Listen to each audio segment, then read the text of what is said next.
I spent the last 2 years of high school in a daze, locking away the questions that life seemed insistent on posing. I kept playing basketball, attended classes sparingly, drank beer heavily, and tried drugs enthusiastically. I discovered that it didn't make any difference whether you smoked reefer in the white classmate's sparkling new van, or in the dorm room of some brother you'd met down at the gym, or on the beach with a couple of Hawaiian kids who had dropped out of school and now spent most of their time looking for an excuse to brawl. Nobody asked you whether your father was a fat cat executive who cheated on his wife, or some laid-off Joe who slapped you around whenever he bothered to come home. You might just be bored, or alone. Everybody was welcome into the club of disaffection. And if the high didn't solve whatever it was that was getting you down, it could at least help you laugh at the world's ongoing folly and see through all the hypocrisy and bullshit and cheap moralism. That's how it had seemed to me then, anyway. It had taken a couple of years before I saw how fates were beginning to play themselves out, the difference that color and money made after all, and who survived, how soft or hard the landing when you finally fell. I tried to explain some of this to my mother once, the role of luck in the world, the spin of the wheel. It was at the start of my senior year in high school. She was back in Hawaii, her field work completed, and one day she marched into my room, wanting to know the details of my friend Pablo's recent arrest.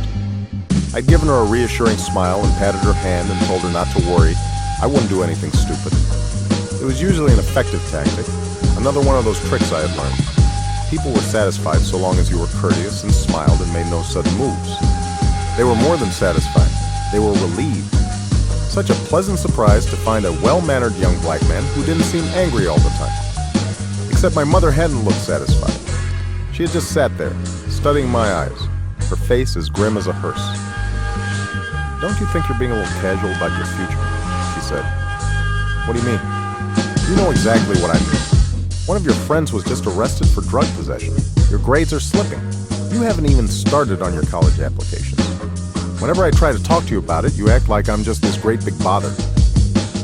I didn't need to hear all this. It wasn't like I was flunking out.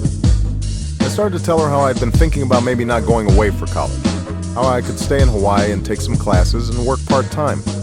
She cut me off before I could finish. "I could get into any school in the country," she said, "if I just put in a little effort. Remember what that's like? Effort?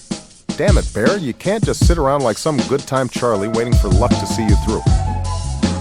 I looked at her sitting there, so earnest, so certain in her son's destiny.